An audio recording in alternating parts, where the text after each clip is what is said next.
Okay. Good morning, everyone. Is everybody hearing me? I'm Elaine Schneiderman, President of CAPS. Good morning. I'd like to open up the CAPS meeting for November. Acceptance and corrections of the minutes of October. Can I have someone do that? Hello? Somebody unmute themselves so we can. I'll second it. Okay. I will second it. Okay. I already did. Okay, thank you so much. Today our topic is Winmore Roofs, and our guest speaker is Bob Dew and Mike Salimbene from our maintenance department. So what I'm just going to do, I think I'm going to hand it off to Mike. Mike will explain what's going on, and then we'll have Bob Dew get involved and explain the kinds of roofs we have. So Mike, you want to take it away? Unmute Mike or something. Good morning, everybody. Good morning. Okay, yes, this morning is a very important to Winmore, the roofs in Winmore. And we have with us today Bob Dew. He's the inspector. He's our roof inspector from Roof Tech. He is the owner of Roof Tech, and he inspects our roofs twice a year. The first June and July, and the second time is around October, November. And what's Bob looking for? He's looking for any deterioration of the roof that needs maintenance, any kind of maintenance. From the electrical to the roof itself to the plastering, anything on the roof, he just reports to us and the director in a format. And then we get with the director and we choose to fix or repair what is needed on the list for the next time for him to come out, and he rechecks that. He also puts down on the report the life expectancy of the roof, which is, which varies. We all know that. It's not a bullseye every time. Since I've been here, I know everybody, a lot of these contractors give a 20-year life expectancy on the roofs. In my experience, we've been going from 15 to 17. It's just, if Florida sun just beats everything up. But that's just my experience, what I've seen. And then some roofs obviously could go 20, 25. It all depends on where it lays out. If there's some tree coverage, some shade. Anyway, that's just my experience. What we're going to address today is the types of roofs. We've had a particular roof that we like to use. There are some concerns and some people going out and getting, or some other roofs coming in and being installed. And they may be a good roof, but I don't know if they're a good roof for us, but I'll let Bob talk about that. So from now, I'll turn it over to Bob unless there's any questions. Bob? How are you? Unmute. There you go. I didn't know it was a manual thing. I thought you did it automatically. All right. Good morning, everybody. Can everybody hear me okay? I'm assuming that's affirmative. I can. We hear you. First of all, let me introduce myself. My name is Robert Dew. I'm a state certified general contractor. I'm a state certified roofing contractor. I'm a industry member of the International Institute of Building Envelope Consultants, formerly known as RCI, the Roof Consultants Institute. I'm a former past president of the South Florida Roofing Contractors Association. I have more than 49 years experience in roofing and the application and repair and inspection of in South Florida. So that being said, let me kind of back up and tell you a little bit about what my duties are at Winmore, a little bit of history with me at Winmore, and what I do on a biannual basis. The main purpose of my inspections is to identify deficiencies on the roofing and report those as Mike's described. The dates vary a little bit by groups of buildings. The first group usually takes place during June and July. The next group is July, August, and then the third group is sometime in August. The second go round is the same November, December, January. At those inspections, what I do is I physically presently walk the roofs and check every detail that I can possibly see and make comments and notes about it. That being said, let's move on to the types of roofs that we have in use at Winmore. At this point, I want to stop and ask if anybody has any questions. If you have I'm a gonna question, take that please, as no. yeah, if they have a question, they can raise their virtual hand. Okay, seeing none, I'm going to move on. The four types of roofs that we're going to deal with are not the only applications that can be installed over a flat roof. And when I say a flat roof, you're going to hear me refer to the term as low sloped roof, which is the more proper terminology, as opposed to a steep sloped roof. On Winmore's low sloped roofs, the more popular roof is called a modified bitumen hybrid built-up roof. One of the other types that has been used out at Winmore is a single ply sheet membrane. A third type is a sprayed on polyurethane type roof called a spuff roof. And then lastly, one of the other types that has come back to Winmore is a coating, either a silicone or an acrylic silicone. And I want to take these in order and describe to you what each one is and how we got to the position we are now as far as what Winmore is prescribing and suggesting that the villages use as opposed to other types. All of the applications that I just described to you are proper roofing systems, and for the most part are good roofs. The recommendation comes from experience with the different types, how they've held up over the years, what they provide the villages as far as protection and coverage, and what they don't. I'm going to start in with the modified bitumen, which is basically the most popular of the roofs on the low sloped areas. And what it consists of is a synthesized internal mat or a scrim, usually either polyester, fiberglass, or nylon in some variation in some form with an organic filler. That is impregnated with a synthetic or synthesized roofing asphalt. It's installed in multiple layers and it is applied over a base layer insulation. We have come to know this as the most durable of the roof types because of its redundancy. I'm going to move on now to the next roof that is coming back to use in Winmore is a single ply sheet membrane. These are very good roofs. They do very well on in industrial settings, on commercial buildings, and some residential buildings with good positive drainage. When they are used in an application such as Winmore, we found that they don't have a very long service life. Of the buildings that's used them over the years, 2002, Granada 2002, Granada 2004, several others, and more recently, Victoria 2903. The longevity of those roofs has not been as expected. Because of their nature being a single ply, they lack redundancy, and there have been failures and resulting in them having to be replaced. The next type we're going to discuss is what's called a spuff roof. It's a sprayed polyurethane coating, very similar to that material you could buy at Home Depot that you shake it up in a can and squirt it into a hole.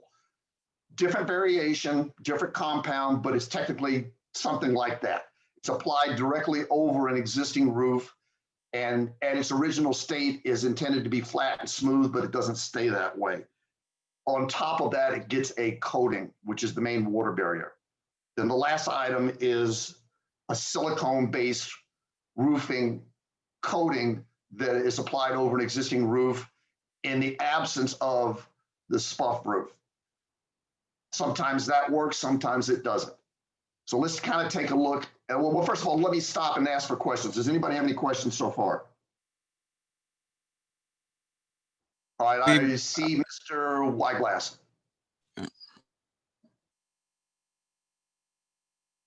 He's still on mute, sir. I'm unmuting him now.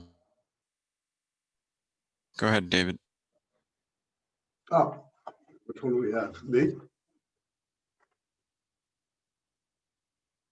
I Yeah, believe it's did Mr. you have a Wyglass. question? Mr. Wyglass. You have to manually unmute, sir. He's unmuted already. Mr. Menses. Yes, well, he keeps saying Mr. Weisglass. That's why I wasn't saying anything. Okay, go ahead. Yeah, Bob, you mentioned 2903. I think the single ply roof, we're in 2901. Now, we did that several years ago. 2903, I think, is looking at roofs right now. Laura is on and she's nodding her head. They have not. Hang on, maybe I gave you the wrong number. Hold on a second. Excuse me, 2901, you are correct. Right, we did ours, and you sort of suggesting there that we've had roof failure. We have not. We have not had leaks. We have not had failure. So I'm wondering what you're referring to. All right, well, let me get to that. I did not say your building specifically had failures. I said that there had been some in there that had failures, but they haven't performed as expected. And let me give you an example. I was going to hold up showing the photographs until later so we could deal with all at one time. But if I could get Henry to pull up the photographs for building 2901. Just one second. Hang on just a second. We're going to load those.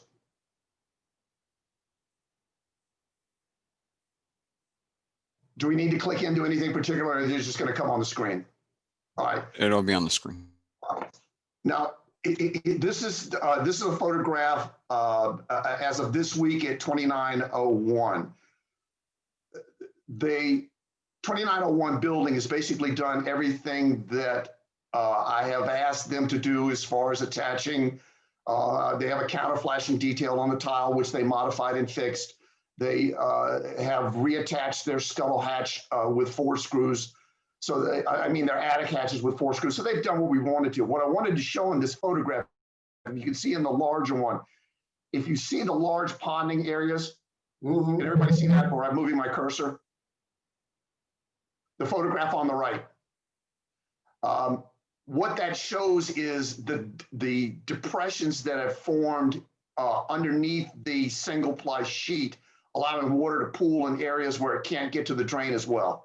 So if you blow that up a little bit, if you see that, right in there. All right, so back out, go to the next photograph.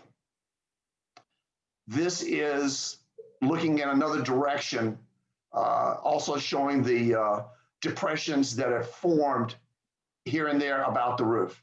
If you go to the next photograph. All right, this shows an extreme depression.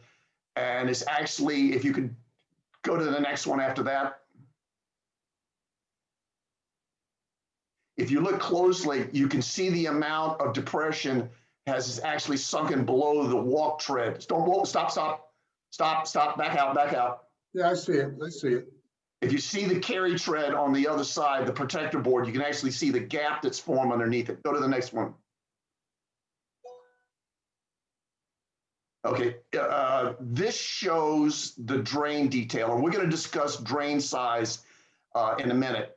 You can look at this and see that part of the problem with these drain apertures is they're quite a bit too small, and they're a shape that's not optimal. They still work, but they are in such a position that they're not low enough to get all of this water in this particular area off. Go to the next one. Not sure how much lower they can get, but okay. All right, now this is looking southbound. This is looking toward the high school. You can see the reverse of it. You see the ponding water, particularly like right in front of the drain, down around, I'm assuming that's the, down toward the J line or whatever that is over that area. All right, go to the next one. That's it. Or 2901. No, there should be a couple more. There should be some where they show the patches. I have 2903 if you want to pull that up. No, there should be a couple more. There might be two groups of 2903. See if there's another cluster of 2903.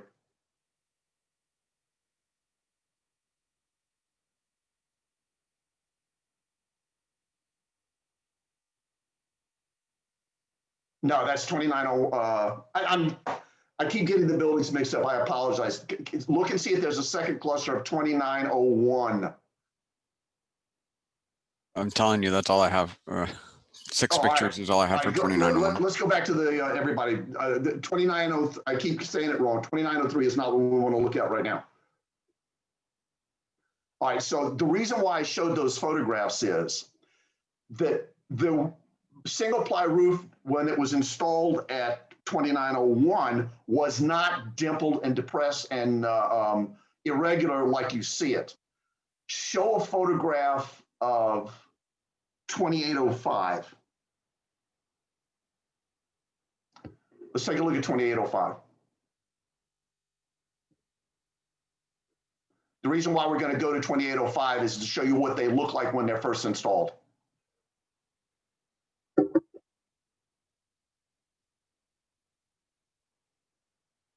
Okay, now we're going to show me another one. Give me like an overview.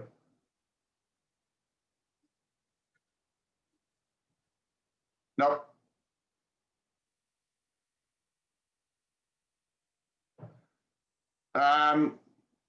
Yeah, that's kind of okay. There should be another one that's more linear that shows the larger area. Keep going. All right, hit that. Well, let's use this. That's a good one right there for an example. Go back to the previous one you had. All right, that's an example. If you look at the layout, you'll see that the sheet is fairly uniform and straight. Go back to 2903. 01, you're saying. 01. I keep saying that. I'm sorry. 2901. All right. What happens is that 2901 did not used to look like this. It originally started out nice and straight and smooth. What I assume is happening to cause all these depressions is that the insulation is no longer dimensionally stable. I believe what's happening is there's a moisture penetration that is somehow getting underneath the membrane, causing the insulation underneath it to become wet to the point where it is collapsing and is not the same thickness anymore. So it's uneven, and you get this, for lack of a better term, these divots, large divots and sunken areas here and there. That's an indication of moisture penetration, and I've cited that several times on reports suggesting that they may want to do a moisture survey to see what's going on to cause that. That's not normal. If you look at this over the years, you'll see that there are patches on the roof here and there that the applicator has dropped back and done. So there may not be moisture penetration into the apartments, but something's going on to cause these depressions to occur. All right, I'm finished with that.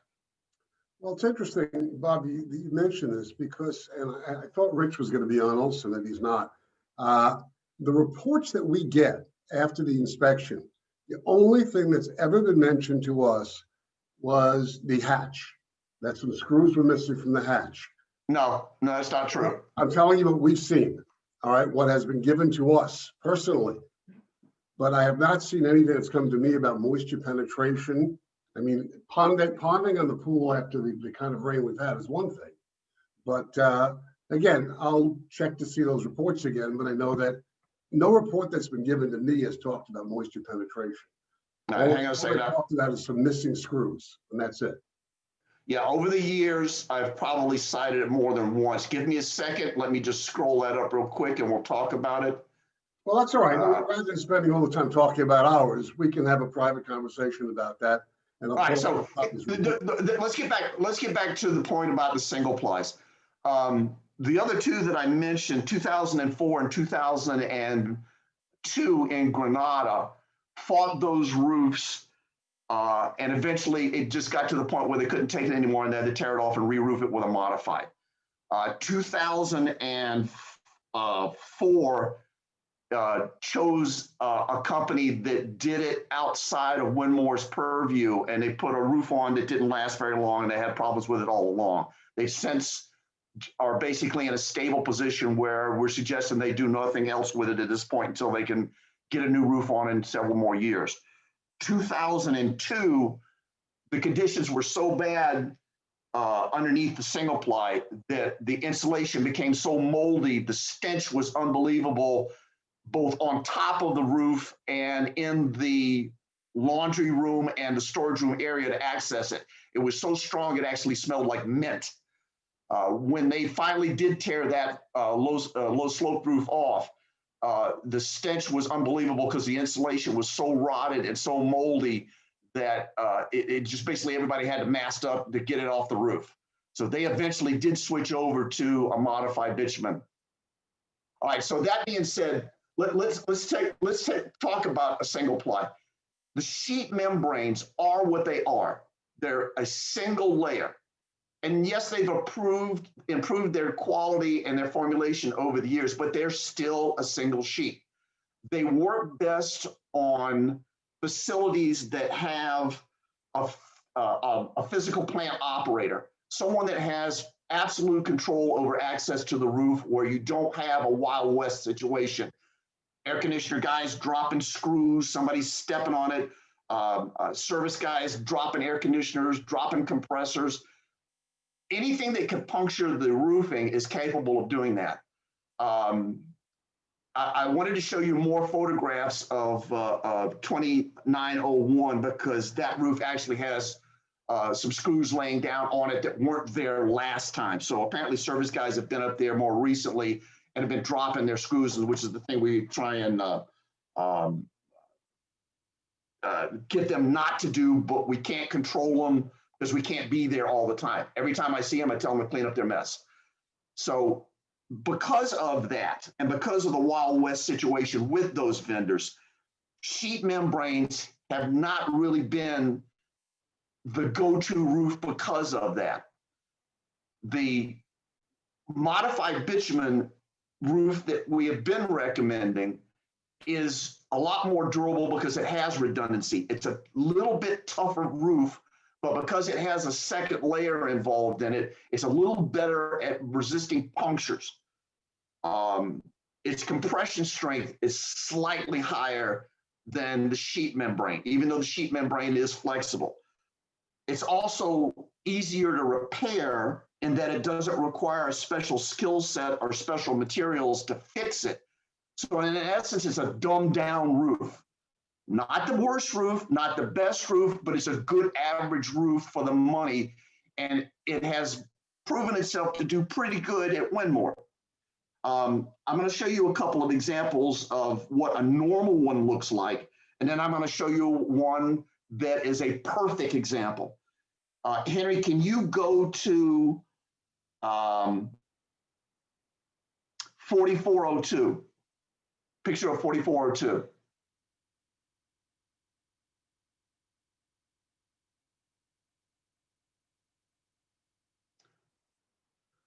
All right. This is what I consider a perfect roof. This is Martinique 4402. And if you scan the different pictures slowly, go to the next one. Everybody take a look around. Go to the next one. Okay, go to the next one. Or is that it? That's it. That's all I got. 3 pictures. All right. All right, come back to the meeting. All right, the reason why I'm showing you that is if you notice that that roof holds no water. It does not hold a drop. What happened was years ago, after that roof was re-roofed its first time, that association put on a tapered cell core lightweight concrete pour on top of the concrete deck so that it created artificial lightweight slope. And that roof holds no water, and it has a two-layer modified bitumen roof, and it's literally the perfect roof. It's not going to be maintenance free, but they're going to have the roof that's going to last the longest out at Windmore because it doesn't hold any water. There's one other roof in Windmore, and it's an Antigua 2504, which you don't have photographs on. That one was installed in 2006. It is a panel tapered insulation roof that is near perfect, but it wants to hold a little bit of water right in front of a couple of the drains. So we're going to knock off one of the stars from the 5-star rating. It also is a modified bitumen roof. It has a tapered insulation and will probably be the second longest lasting roof out at Windmore.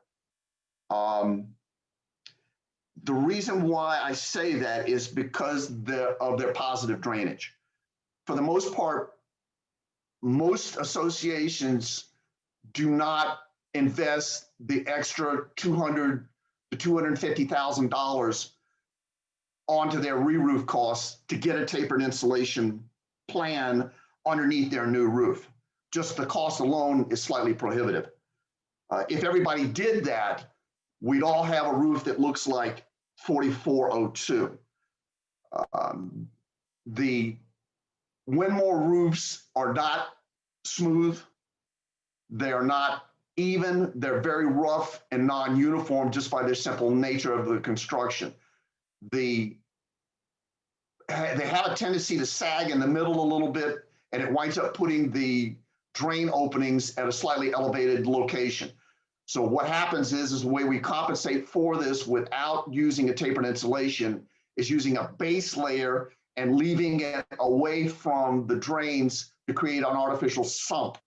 And what happens is we have channeling insulation crickets that funnel the water to it, and it gets most of the water off the roof, not all. So it's a happy medium that doesn't cost as much as the tapered insulation or the poured concrete, lightweight concrete. All right, now I'm going to throw it open to questions. Somebody address Mr. Wyglass because he gotten this before. Okay, you're good to go.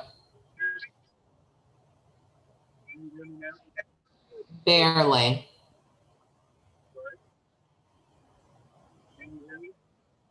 You're very low. How about now? You're really sound very far. Right. No, you can't hear me at all. You You're gonna want have to do something with your volume. Okay. All right, while you do that, we'll go ahead and take another question. Mr. Stein? Yes. Hi, Bob. Fred Stein. Yes, Right sir. here. So you mentioned that there's a thicker type. Is it a thicker type of roof that you're speaking about for the extra $250,000? Is that a roof that's 3 inches thick as opposed to what we generally have, which is about 1.5? Okay, are you talking about insulation? Well, I'm not really sure, but what I know is that there was an association that had the thicker roof. And when they went to put a new roof on, the code, the Coconut Creek Code said that they had to use the more expensive roof. They had to continue with the 3-inch roof rather than go back to a thinner roof. And so they had to pay a lot more money for that. So do you understand what I'm asking? Probably not, but. Yes, I do, Ken. Let me address this issue. This is going to get into another place that I didn't want to get to until later when we started talking about insulation versus roofing, but we can address it now. Sure. I'm going to back up and tell you a story to tell you a story. everybody that's been in an association has had the issue come up with the fire sprinklers and the fire code and the upgrades that were pending, but arrangements were made with the city of Coconut Creek to abate, hold off abeyance of that until such time that it became mandatory. So a deal was met to let everybody roll the way that it was. We're all remembering that. Shake your heads. Okay. The way there's two parts to the building code that have to deal with roofing. Part of it is the Florida Energy Conservation Code. There's a subsection in that code that says that you cannot use less than the insulation R value that you had underneath your roofing at the time that it was legally installed under a permitted re-roofing, or at the time of an original construction. For the most part, most buildings at Winmore did not have 3 inches of insulation. They had an average of 1 to 1.25, sometimes 2, thereabouts. And it was usually not an insulating board. It was usually a recover board to make it smooth. So its R value was just basically nil. It wasn't there necessarily for insulation value. And what the agreement is that the re-roofing could go back with a 1-inch board or something with a similar R value just for the recovering. Now, some of the buildings do have or have had that were re-roofed after original construction, and somebody went overboard with the insulation and put on 2.5, 3 inches or whatever. This does not apply to the tapering of the tapered insulation. This applies to insulation that was there for the intent of insulating the roof. And we'll deal with that in a second. So when the roofers plug the roof, they determine how thick the insulation is, then they make their application. Historically, Coconut Creek had let it go at a 1-inch board or thereabouts. And that's why the roofs were normally 180 to 200 for the last decade or so. And I may be understanding the value, but they were not the price that they're at now. Recently, one of the buildings at Granada had an estimate, and they did plug it. It did turn out to be close to 4 inches in thickness on its regular insulation base. And now they're basically stuck with it because it is a code requirement that they go back with the same type. Now that is different from the roofing. The roofing is what fits on top of it and waterproof it. The insulation is what's underneath it. So I don't want to leave this subject. We'll come back to that in a second, but does that answer your question? Yes, and so it was much more expensive for them to replace the roof. Right, and it will be because now enough about it is known where Coconut Creek is not just going to keep silent on it, on this particular roof. They're now that it's out there, it's going to be the code, and there's not going to be any way to get around it. Okay. All right, so let's talk about roof deck insulation. I'm going to also back up and tell you a story. Anybody that's had any construction knowledge of the way that Winmore built and we're talking about the main 4-story buildings and 2805. They are all precast concrete plank structures, walls, roof decks, floors, everything except for the foundation slab and the end walls and the elevator cores and the meter rooms in the back are concrete block units. But basically, they're tilt-up concrete walls.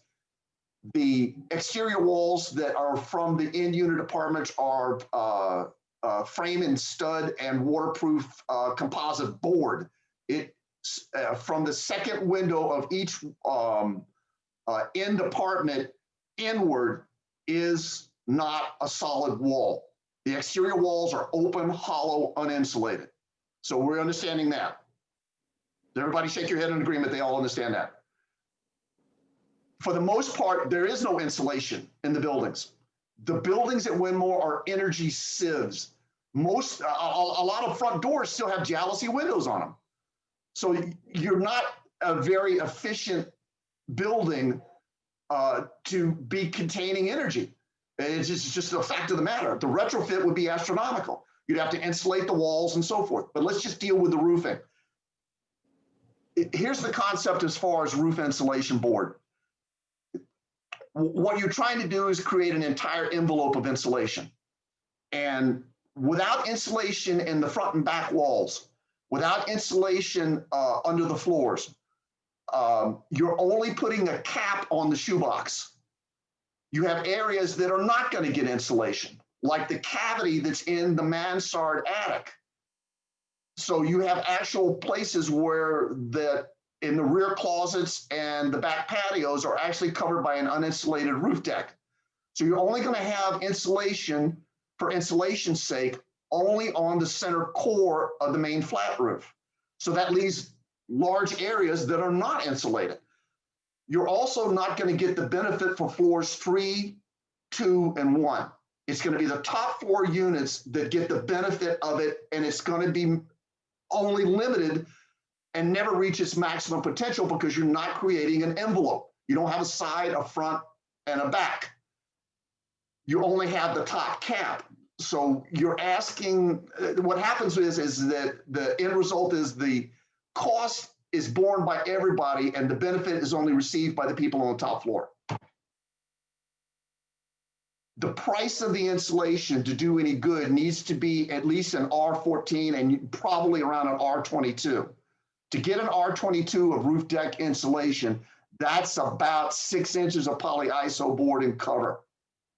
When I say cover, it has to have another venting medium on top of it, which is going to get deep in the weeds, and I don't want to get into an explanation as why you need a cover board. So you're going to add another $200,000 onto the cost of the roof just for that type of insulation. And if you wanted to put tapered insulation on top of that, you're going to add another $150,000 to $175,000 on top of that, plus the cost of the roof. So you can see where this starts to get out of line with the cost of re-roofing. That's why it was never brought out as the way to go. A lot of the associations just don't have the money to do that. Questions? All right, up next, we do have Mr. Howard. Let's try this again. Can you hear me? Yes, There you much go. better. Thank you. I'm sorry about all that. My first room, and I am an alternate. Unit 4401. Howard, you dropped off again. I'll repeat his question. He's at 4401 and he wants to know if his roof that was replaced last year is satisfactory by your terms. Okay, I was hoping to hold this one the last two. We're getting kind of scattered around, but let's go to this one. This one, you guys are not going to like to hear this, but we need to deal with this because this is the elephant in the room that needs to be dealt with. First of all, your roof was not re-roofed. Your roof was coated. You heard me speak before about a SPUF roof, which means spray polyurethane foam roofing system. They don't like to call it that anymore. They like to call it a coating, but your roof does have spray polyurethane foam underneath a silicone coating. Now, Henry, can you pull up photographs for 4401? There's going to be 2 sets of these, so you're going to have to be patient for me to go through these. All right, go to the overview. There should be one looking east and west. Keep going. Keep going. All right, all right, let's deal with these. All right, this is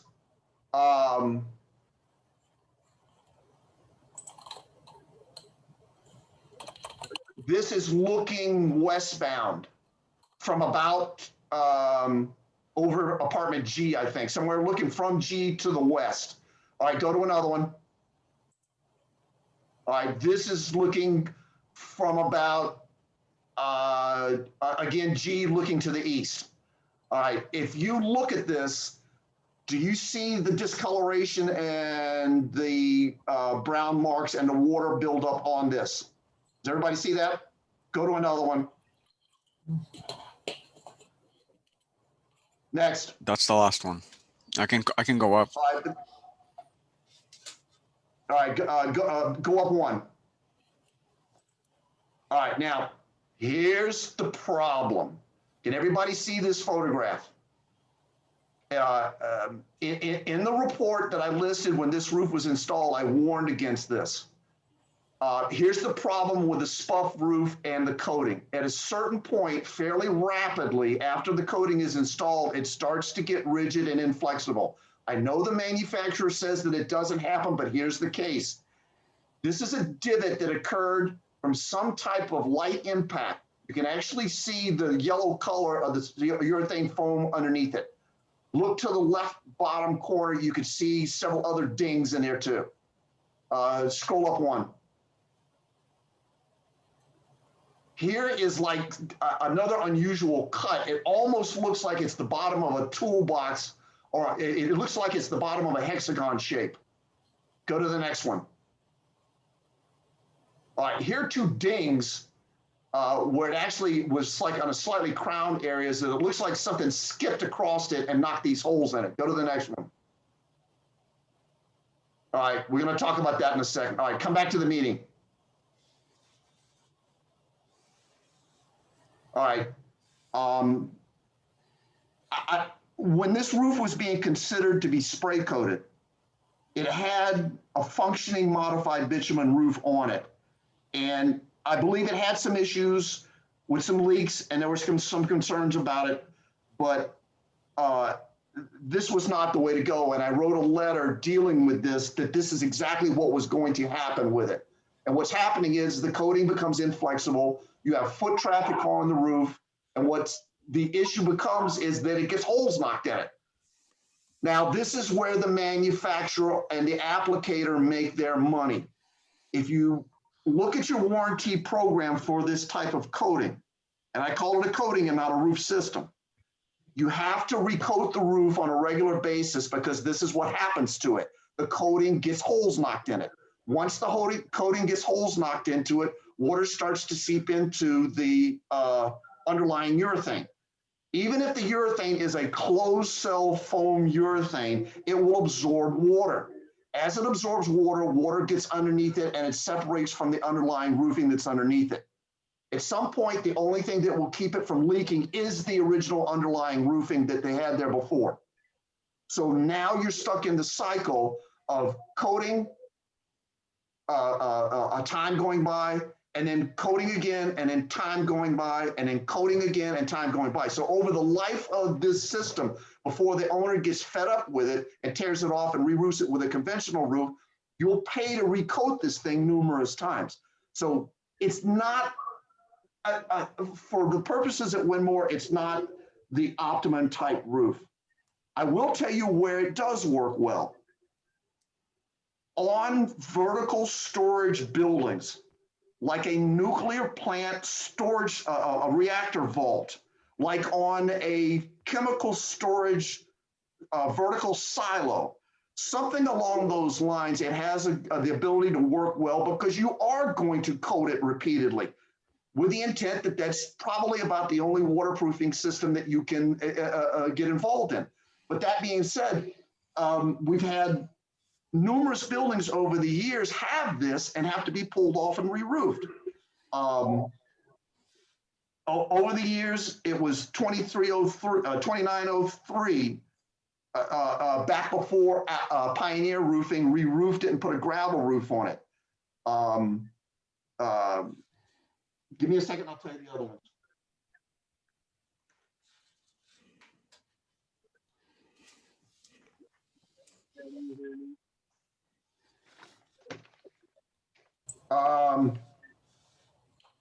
Lucaya 2102 from 2007 to 2010.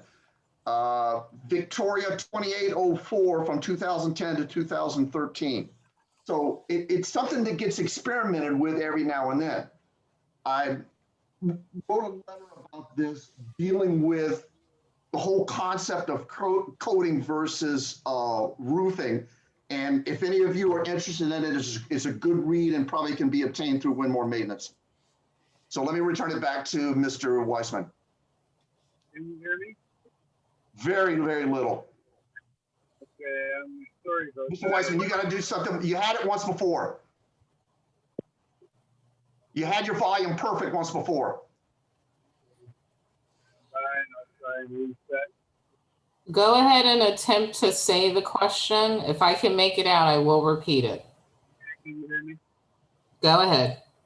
Okay, the applicator contractor gave us the guarantee and said he would come back and repair any deficiencies, and I can't remember if it's a 10-year or 20-year warranty for the material. The pictures you showed us, I'm wondering if they're outside the bounds of the warranty because they function. Okay. With the application, there's a warranty. Would this be covered under the application warranty, right? All the punctures that were shown, I'm sorry? punctures, the holes in the material that was shown. Right, would the puncture holes be covered All right. under the that's- warranty? I can't address whether they can or whether they will do it voluntarily. They may cite some issue. Let's hope that out of the goodness of their reputation that they'll come back and do that. But the point I'm trying to make is this coating is less than 2 years old. It's literally new. And it's already starting. This is what I warned against. You should, all of you should get a copy of the letter I wrote addressing this and read it. And what it is this is not a new thing. It's something that it came up in the 60s and the 70s, and one company promoted it. They were the go-to people, and their target is a customer who's looking for a cheaper alternative and is willing to go with something that they may not be in their best interest, and they go with it anyways, and they wind up having to take it off and replace it. That's the end result of what I've seen. And I've seen hundreds and hundreds of these roofs have to be pulled off and redone. So that being said, I also want to go, but there's other issues, because since we're not talking about a re-roof, you're normally kind of not be dealing with a roofing contractor, because roofing contractors tend not to install this material. There are some companies that do a good job with this, but it's usually not on a dead, flat, low slope roof. And I'll give you an example of why that is. Henry, can we go back to the photographs of 4401? I want to look at the electrical, and then I also want to look at the picture of the building permit. All right, zoom in on this electrical right here. All right, I want you to look at like this. This would never pass inspection for re-roofing. Okay, the electrical is so far substandard and not in compliance with the code, it's not even safe. Go to the next one.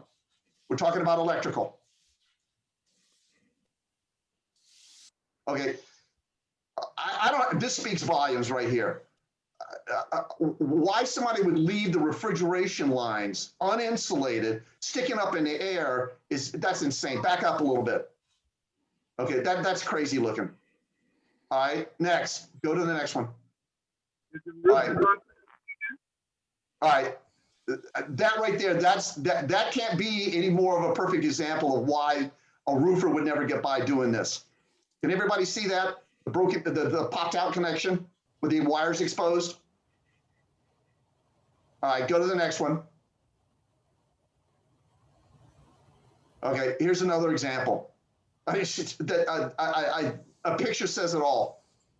There's no way that would get past an inspector doing a re-roof inspection. Go to the next one. Let's look at the permit. Okay, zoom in on that. What's missing from this inspection schedule? Everybody look at it. Where's the final? Has this roof even passed final? Look at the date. August 2019. So the permit's probably expired at this point, but I don't know whether it's been finalized or not. So we're talking about a roof that's less than 2 years old and you're already having issues with it. I'm not going to say any more.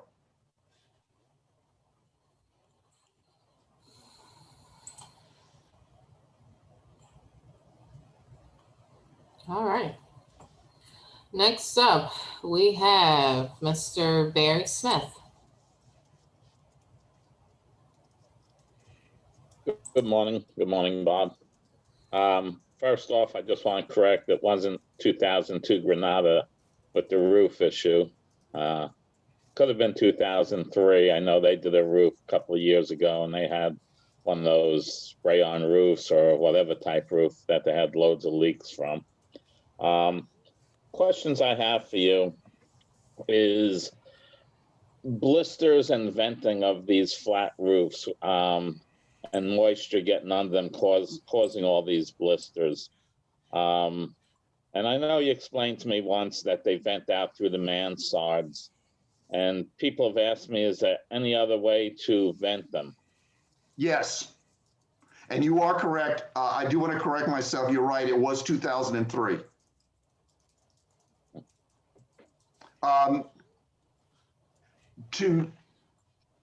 You heard me use the term previously about a venting medium, or I said a cover board as the venting medium.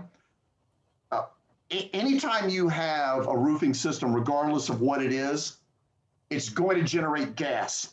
It's also going to generate water vapor that needs to escape. And the normal way that that goes away is it discharges into a porous insulation board that's not there for insulation value. It's there to be a smoothing, a leveling agent to put the roofing on, but it also acts as a way for gas and vapor to move around, and it migrates over to where the roof accessories are, like the standpipes, the vents, and the outer edges of the roof where it terminates up against the mansard. So it naturally can breathe out to the sides, but in some cases it's not enough. They manufacture little one-way purge valve devices that are incorporated into the roofing system so that it can supplement and add a closer place for the gas to move to and escape to the atmosphere. It has a one-way purge valve like a snorkeler or a diver's mask.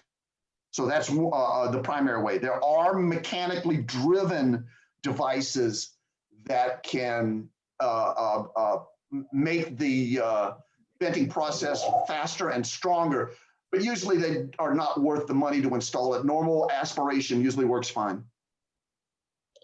Okay, when we do new roofs in here, would you suggest putting extra of those purge valves into the roof? Not necessarily, because it's just an additional cost on a roof that we're already trying to control cost on. That being said, they do not hurt. It's just that you're adding another $1,000 or so on top of the roof cost. The main problem, I believe what you're referring to, is actual water vapor blister.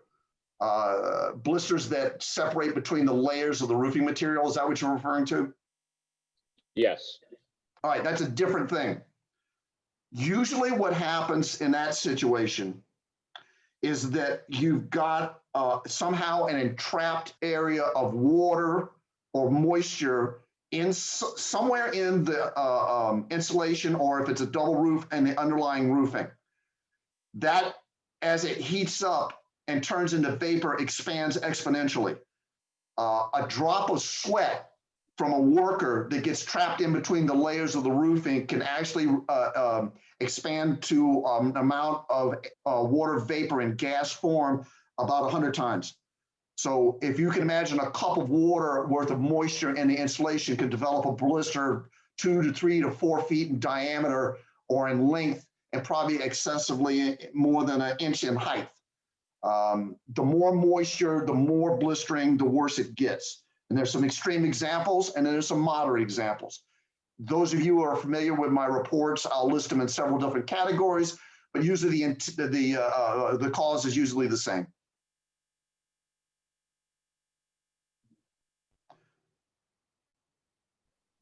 In follow-up to that, you would say, well, what would you recommend to limit those or to stop them from happening? Maintain the roof in a watertight condition and do the maintenance when it's a timely due, and try and avoid abuses or damage. Okay, thank you, Bob. Thank you. Next up, we have Mr. Jack Mendelson. Jack, where are you? Unmuting. There, I'm unmuted. This is what a great program. Thank you. I'm learning a tremendous amount after 20 years. This is fantastic. Thank you. Jack, I don't see you. Where are you at? I'm up I above. got you. All right. First of all, hang on, Jack, hold on a second. It's good to see you. I haven't seen you in a while. You're looking good. Thank you. Thank you. All right, go ahead. Bob, when we put a new roof on in 13 years ago, we put it on tapered, and it's a modified bitumen on a tapered roof. We have a few problems over near the gutters, the drains, but I wondered, this insulation thing worries me. Are we going to have to put insulation in, or can we leave it as it is and just, when we come up 7 years from now, having to replace it? All right, there's a couple of different schools of thought on this. Jack, when your guys did the insulation, the tapered insulation at your roof, they didn't use the 1/2 inch, they used the 1/4 inch. So that accounts for why you're getting a little bit of ponding water in front of the drains. You follow me? Right. All right, so and what Jack and I are talking about is on his roof, the reason he didn't get the classification of a 5-star on his is that his vendor, when they installed the roof, did not use the steep enough incline to overcome the sag in the Winmore roof. So they used a little bit shallower slope, and it wasn't enough to get over those humps, and it created little divots on his roof. But it's not extreme, and he's not going to suffer any damage from it. His issue has been oversized pitch pans that had to be redone, rusted out vents, normal maintenance stuff. Jack, what you're talking about is like years down the road, will you be sacked with having to replace your tapered insulation with tapered insulation? The answer to that is no, because your tapered insulation is not there for insulation value. Your tapered insulation is there to create artificial incline. Your base layer insulation for R value is the minimum, which is going to be a 1-inch board or an 1.5 inch, 1.5 inch board. And it's not there for insulation value. So no, if you go to tear yours off, you're not going to have to do that. You'll be able to go back with what you had up there for insulation value, not for incline. Because what happens is the ratio changes from the thickest end at the front of the building to the narrowest end at the back of the building. So it's a variable ratio, and you wouldn't be able to do a proper calculation on that. Very good. Bob, just for everyone's information, we used an outside vendor. I went to another company, but maintenance, Winmore Roof Maintenance, supervised the job. They checked in with the office, and Winmore did a great job supervising it. We've been really happy with the job. I don't think these guys are doing business down here anymore. They're from Palm Beach, but we were very satisfied. We really appreciated the fact that Winmore Maintenance supervised it and controlled it. So we got a good roof, I think. And not any problems. And I agree with you. My dealings with your vendor were pretty effective. They were responded to whatever we asked them to do. I've got no major concerns over the years. Like I said, you've done basically everything that I've asked you to do over the years. Thank you. Bob, it's Elaine Schneiderman. I just Right, want hold on. up There here, you go. I I'm see above you. you. Hi, I just wanted to say that my roof is the 4402 roof that you were talking about, that you said was in excellent condition. No, I said it was perfect. Perfect. Well, that's even better. I like that better. But we followed all of Winmore's rules and regulations to do it, and we're very pleased with it. All right, let me take this opportunity to talk to everybody. I don't know everything. Winmore doesn't know everything. But what we do know is what we've experienced at Winmore over the last 20 plus years. For me, it's even longer than that. And the first time I was work at Winmore was back in the 80s.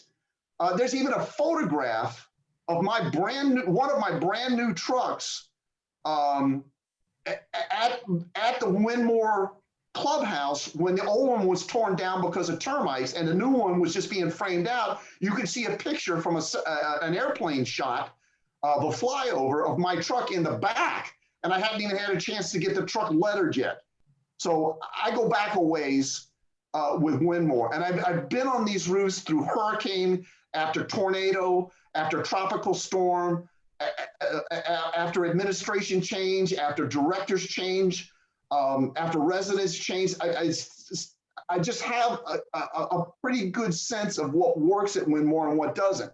Now, on top of that, we used to have a Wild West, and you heard me say this before about the Wild West. What I mean by that is just out of control vendors that come in and go based on owners calling them in, because that's just what happens. When it happens with roofing, sometimes bad results occur. So what was developed was a program that we looked at the different types of roofing systems that would work on a normal 4-story and one of the 2 stories, what would work best on those roofs. And it came up with a happy medium, not the most expensive, not the cheapest, which one had the most reasonable insulation, which one solved the tapering, the ponding water problem for the least amount of money, and came up with what we have. And it's a prescriptive measure that is there for people to follow.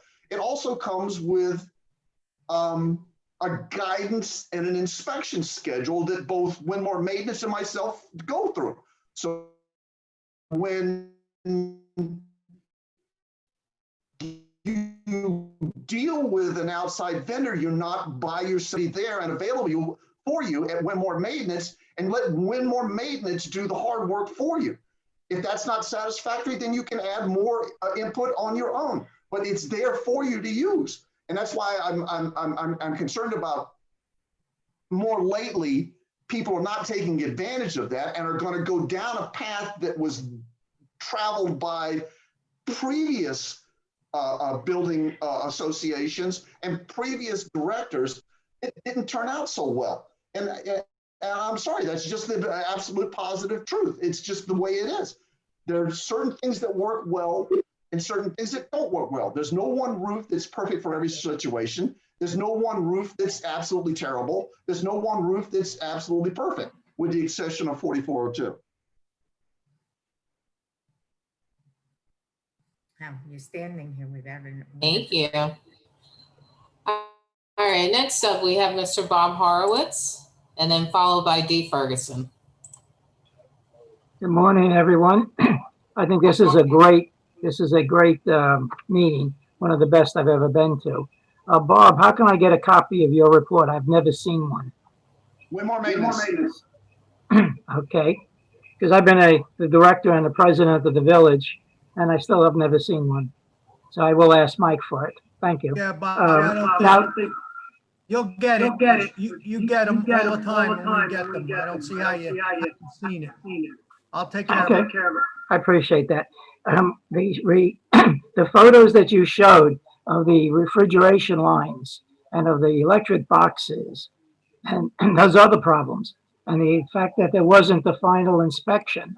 Who was checking that job? Who approved that job? How did anybody pay them?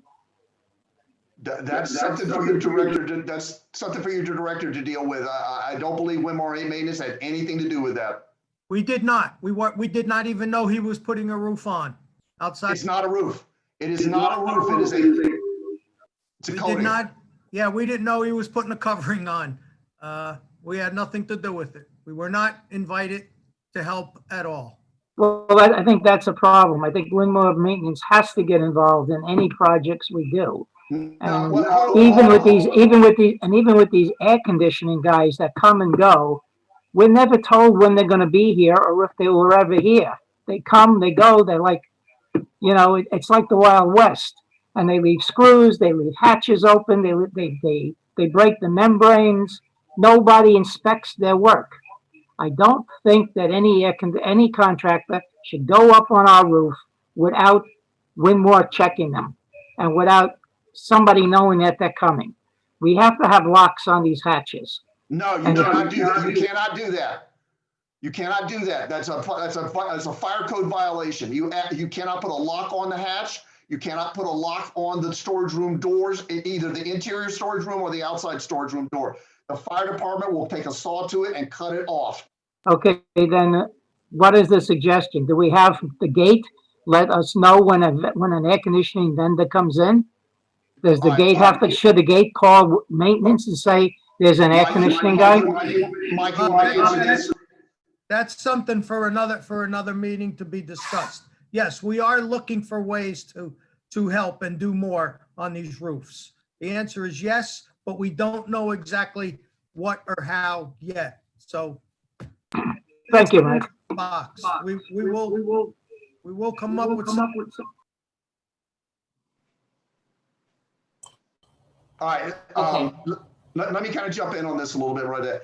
Every time I'm out at Winmore and I see a crane, a Stinger crane sticking up in the air, and I see an air conditioner unit being hoisted up on a roof, as soon as I finish what I'm doing, I get in my vehicle and I go over to where it is. And if I can speak to the guys working on the roof, I ask them nicely, because I can't make them do it. Please pick up your paper, pick up your bottles, pick up your cups, stop dropping screws, pick them up. Don't leave your brackets. Don't drop compressors. Don't spill the oil. Don't leave the air conditioner on the roof, the whole gambit. And sometimes it works and sometimes it doesn't. I mean, if you go back over the years, you'll see places where I've had guys, the cute thing that everybody tries to do is hide the stuff in the stairwell roof where it can't be seen directly. They'll stick a whole air conditioner, take a pair of 10 snips, cut the, like if the unit has the apartment number written on it, they'll take a pair of 10 snips and cut the sheet metal out that's got the insignia where it's written on the air conditioner, take that part off and take it with them and leave the air conditioner hidden up on the roof. So it is the Wild West, but that's what we stopped with the roofing program. Not air conditioner, it's referred to roofing. Okay, good. I think we have to work something out. Mike, I'm glad you're looking into it. I'll be glad to talk to you about it and go over some of these problems, how we can do it. But we definitely have to get control over it. Thank you all. Thank you. Ms. D. Ferguson. Yes, my question to you, Bob, is you seem to be showing pictures of 4-story buildings. I live in Bahama Village, which is a 2-story at 1211. Do we have the same kind of roofs that you're describing, or is it any different for the 2-story? They're way different. They're a whole different type structure, and they have their own conditions. So do we have time to take a minute and kind of talk about the 2 stories? All right, so look, the 2 stories are wood roofs. Right. All of the 2 stories are wood frame from the 8-foot level on the 2nd floor up. So in other words, it's sticks and plywood. That's what it's made out of. The mansard is like on the main 4 stories. It's a plywood and rafters. And then the flat deck is heavy prefabricated trusses that become are shaped in like a joist, and they have plywood on top of it. The main difference is all of those roofs have a natural positive slope incline drainage. They actually are crowned in the center and drain out to the outside edge. So they are the best, with the exception of 4402, is that shed water. They naturally shed water. So whatever roofing material is used on that has a much better chance of survival over the long run. The difference is in the Bahama Village, there's a vendor that has since not done it as much, but right after the Bahama new flat roofs were installed, they started in with a program of applying asphalt aluminum paint over the new roofing system, and particularly on the areas that they would maintain. Now, I know that that's a popular thing to do, but let me tell you why that's not a smart thing to do. If you've ever seen one of the cars that gets left in the parking lot from a snowbird over the season, and it's an old car that drips oil onto the asphalt, what happens to the asphalt when they move that car? The asphalt gets disintegrated where the transmission or the engine leaked oil. When you have a coating that's an asphalt solvent base, an oil-based solvent that makes the coating or the paint pliable, and spreadable, that material will not all flash off as a VOC. Some of it will actually absorb down into the roofing. What happened is that the Bahamas, it caused a condition called crazing. Anybody that knows ceramics will know what I'm talking about. The surface cracks and splits and separates. So there's a problem with vendors doing things that they shouldn't, which would be better serviced by a silicone coating would have been a better thing to install there, like what happened at 4401. So there's an application on those buildings where that coating has a chance of working. So silicone coatings in and of themselves are not necessarily bad. They just have a time and place. Okay, thank you. Thank you. Mr. Mensis?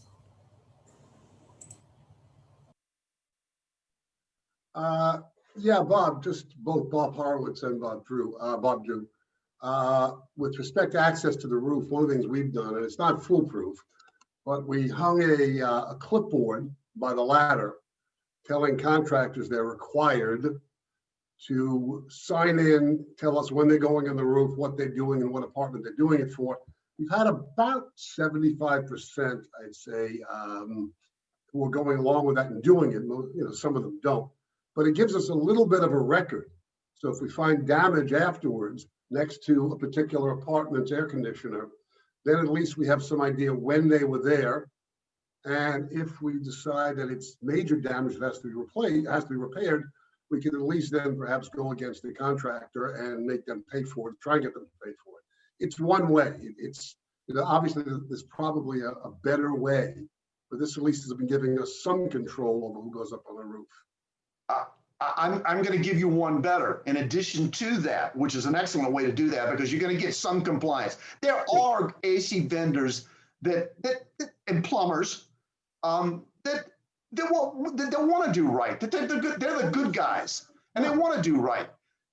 I'll give you an example of one that's even better. 3003. They've actually got a camera on the roof.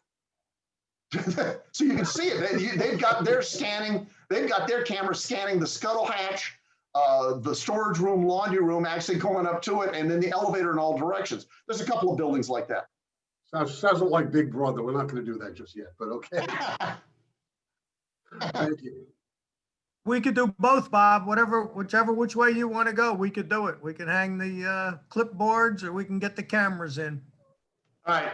Let me, before we get to this, I want to show you that we never really got to some of the other roof pictures. So I want to save a few minutes at the end of the question session to kind of hit a few of these other photographs that I wanted to show you guys. So let's continue on with the questions if there are any. Ms. Laura Edwards. Yeah, hi, Bob. Thank you for the discussion. I have two questions. You showed a picture of some electrical boxes that were in dire need of TLC and also some refrigeration cables that were improperly insulated.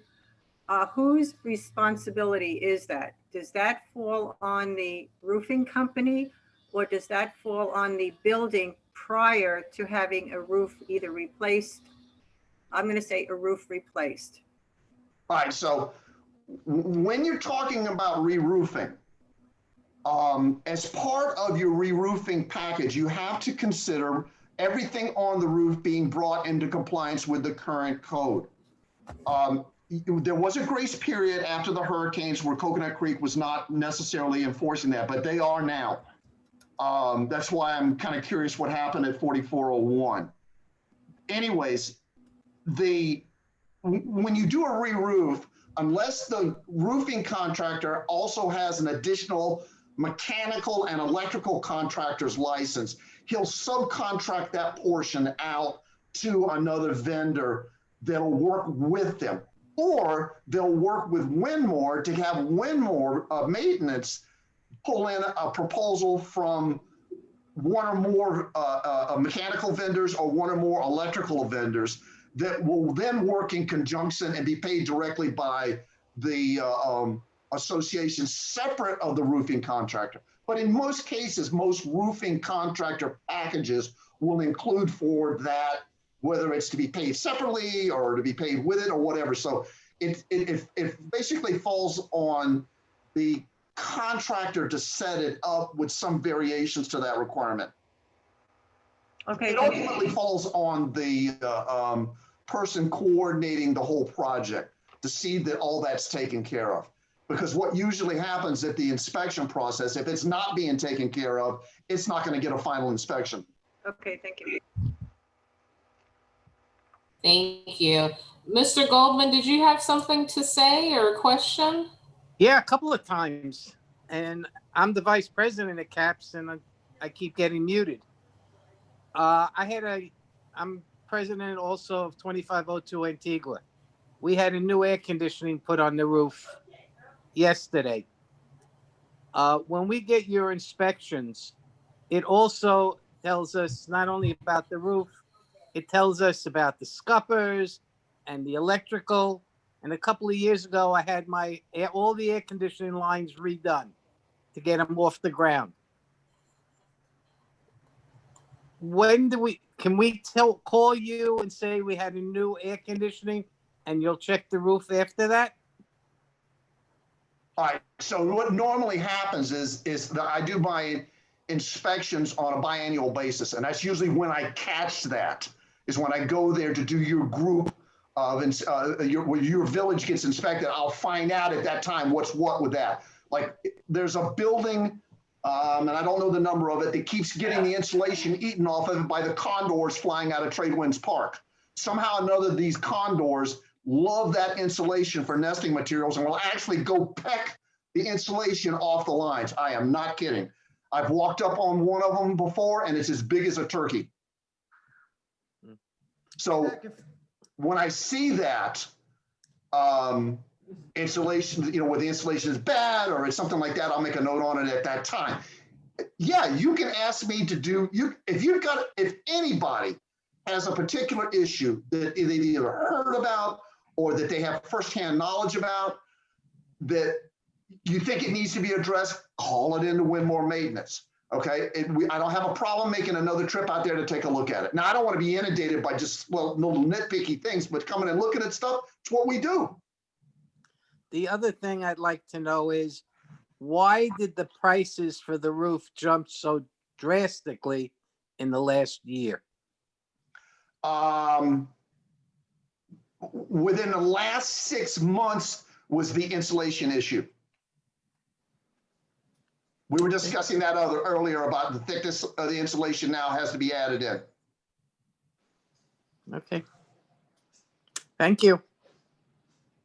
All right, thank you. Just so everyone understands, we need you to raise your virtual hand so we can acknowledge the fact that you would like to say something. I thought I made that clear in the chat earlier. So we can see you. Just let us know if you actually have a question and we'll queue you up. Next up, we have Mr. Jack. I don't have a virtual hand. Oh, wave at me, chat, like you were Okay. doing. So it kind of threw me off. Okay. All right, Mr. Mendelson.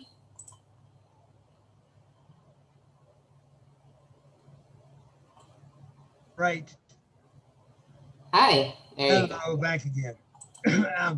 I hope we can continue this and don't stop too soon because this is so informative and so helpful. I hope we can continue past the normal time we would end this meeting. That's all I had to say about it. I'm learning. I want to address something. There's a gentleman in Texas that needs to get out of Dodge because he's got another meeting he's coordinated. Is that gentleman still here? I see him on the screen. It would be Steve Ward. I want to make sure he gets an opportunity to to say or ask any questions before he has to go. Mr. Ward? I've actually taken you with me to my meeting. Don't do that. And don't take me to the bathroom either, for God's sake. No, it's all right. I've been paying attention all the time. I got off my computer, brought you onto my phone, so you've been with me the whole time. Okay.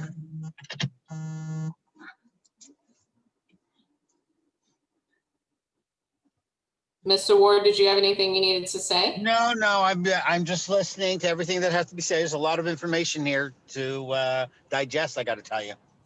Yes, agreed. All right, on my end, I don't see any more raised hands or anyone waving on the screen that has anything to say. Oh, Missy Lane. Just unmute. Okay. I just wanted to ask, that's what I was going to ask. Does anybody else have anything that they wanted to ask Bob or Mike or in reference to this? I guess not.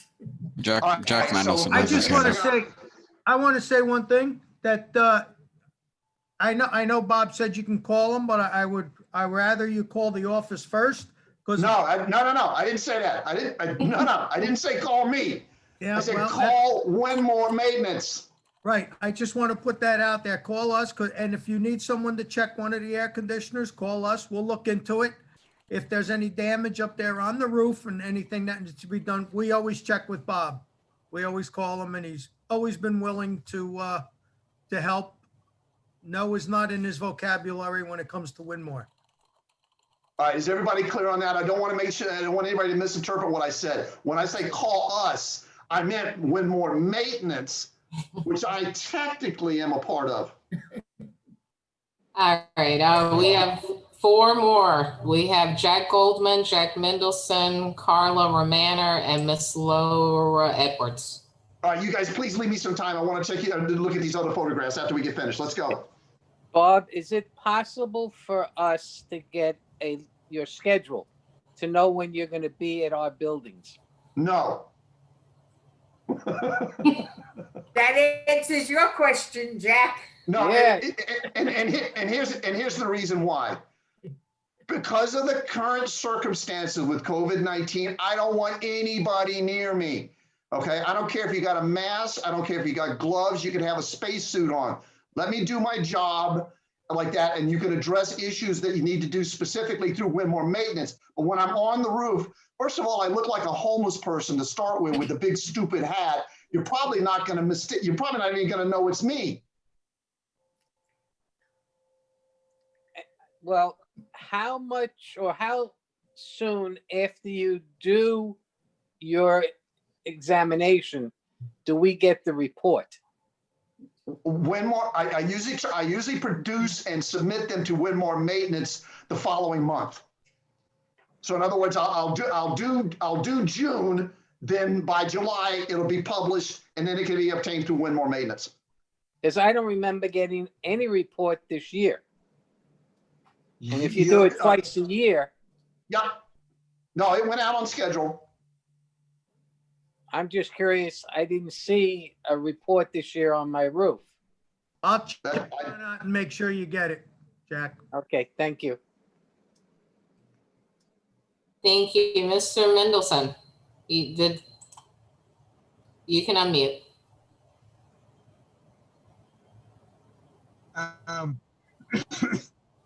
The insulation thing again, that's contributed to the cost. So that is a figure I assume that we were given when we did our budgets, and that included insulation or it didn't. Question was, because the price seemed so high, we raised our maintenance to cover it. Yes, Jack, it did.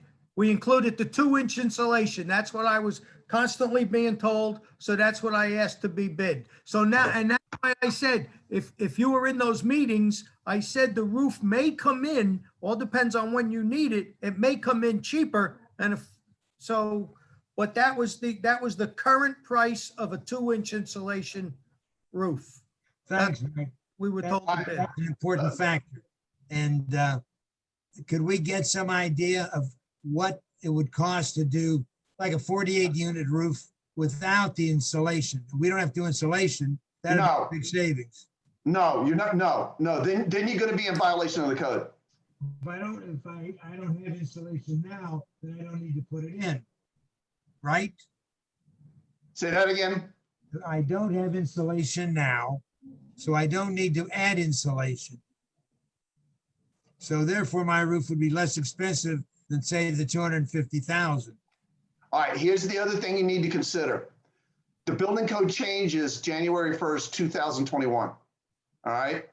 You may, if the Florida Energy Conservation Code changes just one or two words, which I don't know that it has yet, you may have to go to the higher insulation value anyways, if the new conservation code changes that language. So you're better off budgeting for the higher number, moderated some, and plan for the worst. Well, and I think we need to make sure that the administration and other condo associations lobby that group, and our lawyers should be on top of it. We should be working because that's a figure that a lot of buildings can't afford. So I think we need to get our lobbyists, put pressure on our representatives, and make sure that that doesn't happen. All right, here's the problem with that. You're dealing with the Florida Department of Professional Regulation. They have TAC committees set up just to deal with stuff like this. It's not like what it used to be. There's a lot of lobbyists involved in it now. The insurance company is involved in it. There are a lot more people involved in it now than what it used to be. It is a dirty, thankless job. I only wish someone that wishes to petition the Florida Building Commission good luck, because it's not an easy path. Thank you. Thank you. Thank you. Ms. Carla Romaner. I know I'm in 2902 Victoria, and we had our roof done not too long ago, and it was done by the roofer that Winmore always recommends. Does that mean we're getting the right kind of a roof? That's my Yes. first question. We Yes. are. Does it compare to 4402s? No, because the cost to put, yours is a big whopper building. I think yours is a super stretch 56. No, 48. Okay, what building, what number were you? Hold on a second. 2902 Victoria. Hold on. Let me find you.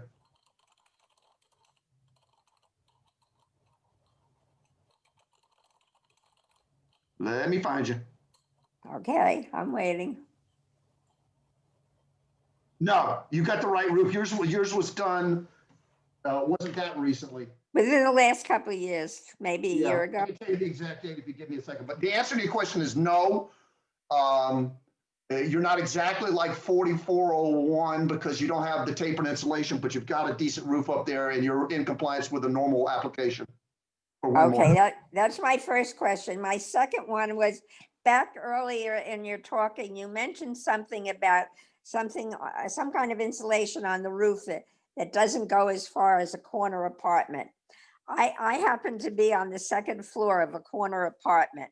And when I moved here, in very short order, I discovered that I had mold in my closet in the master bedroom. I was advised to get a dehumidifier in there, which I have had ever since. I've had to replace them one after the other, and I'm fine as long as I have the dehumidifier. Is that because of what you were talking about something on the roof that didn't go as far as the corners? No, that's a totally different thing. Your issue is walls. Being an end unit, you're actually concrete masonry units, what we used to call old cinder blocks. Your cinder blocks start at your second window from the kitchen, and it wraps around toward the end of the building, across the end of the building, and then back around the back to the